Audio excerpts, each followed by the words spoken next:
Have you ever noticed how some of the people we want the most are the people who seem the least interested in us? The person who replies late. The person who sends mixed signals. The person who seems emotionally unavailable.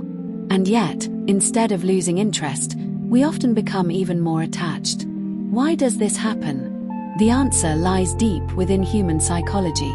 When someone gives us attention consistently, our brains quickly become familiar with that pattern. We know what to expect. There is certainty, stability, and comfort. But when someone is unpredictable, something different happens. One day they seem interested. The next day they disappear. Then they return with just enough attention to keep us hoping. This uncertainty creates what psychologists call intermittent reinforcement. It's the same principle that makes people continue pulling a slot machine lever. The reward doesn't come every time. It comes occasionally, and that unpredictability keeps people engaged. In relationships, the reward is attention, affection, validation, or the hope of being chosen. The less predictable the reward, the more some people find themselves thinking about it. But that's not the whole story. Sometimes we chase unavailable people because we believe that winning their affection will somehow prove our worth. If we can make the distant person love us, then maybe we are attractive enough. Maybe we are good enough. Maybe we are worthy.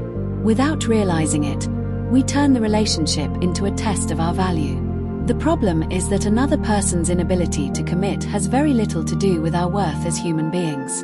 An emotionally unavailable person can reject someone amazing. Their distance is often a reflection of their own fears, circumstances, or emotional limitations. Yet many people continue chasing because they confuse attention with love. They confuse longing with connection. And they confuse emotional intensity with emotional health. Healthy relationships rarely feel like a constant battle. They are not built on confusion. They are not built on guessing games. And they are not built on constantly wondering where you stand.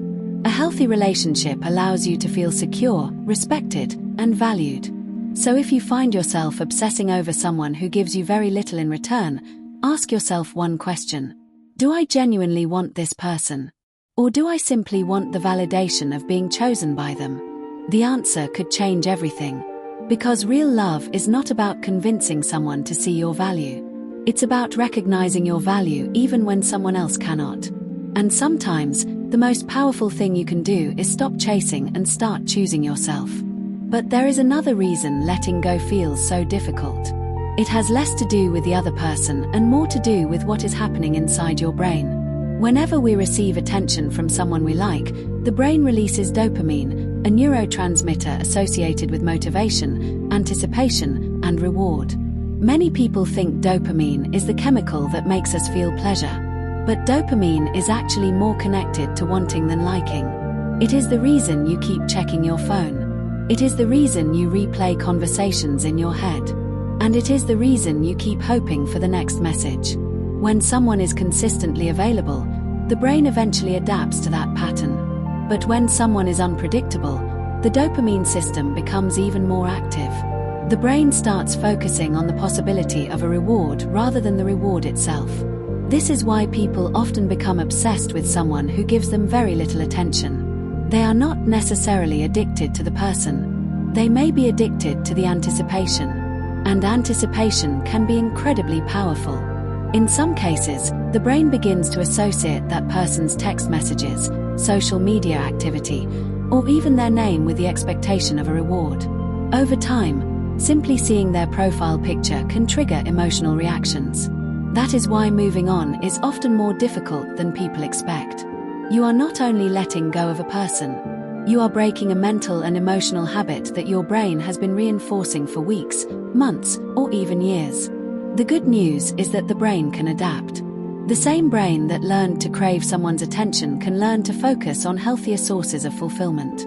Given enough time, distance, and new experiences, those emotional triggers gradually become weaker.